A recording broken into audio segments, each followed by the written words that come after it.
মুন্সিগঞ্জের মীরকাদিম মাছের আড়তের সকালের চিত্র।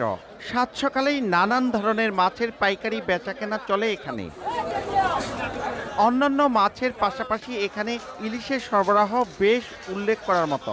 বাজারে মাছটির দাম সপ্তাহ না পেরোতেই বেড়েছে কেজি প্রতি 400 টাকা। চড়া দামে ক্ষুব্ধ ক্রেতারা। 800 টাকা কেজি মাছ আপনার হলো 100-150 গ্রাম ওজন ওয়েট, আর যেটা আপনার 1 কেজি ওয়েট এটা 700 টাকা কেজি চাই হইলো, তাহলে তো আমরা তো এরা সম্ভব না খাওয়া। এত মানে মাছের দাম, এই সিন্ডিকেটটা ভাঙ্গা দরকার, না ভাঙ্গালে মানে আমাদের মধ্যবিত্তদের কিনা খাওয়া কষ্ট হয়ে যাবে। ইলিশ মাছ যেখান থেকে আসে ওখান থেকে সিন্ডিকেট করে অন্য জায়গায় দিয়ে দেয়। এদিকে ইলিশ ছাড়াও রুই, আইড়, বোয়াল, শোল, পাঙ্গাস, শিং ও কই সহ দেশি প্রজাতির মাছের পর্যাপ্ত সরবরাহ থাকলেও দাম বেশি।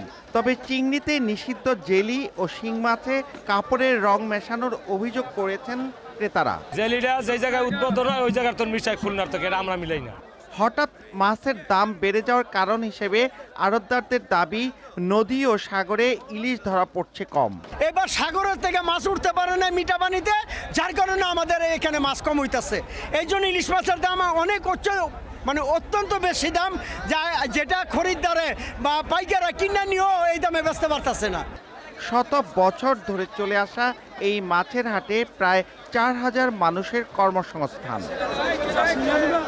জেলার সর্ববৃহৎ প্রতিদিনের এই হাটে মাছ আসে অন্তত 15 জেলা থেকে, আর 2 থেকে 3 ঘন্টায় বিক্রি হয় প্রায় কোটি টাকার মাছ।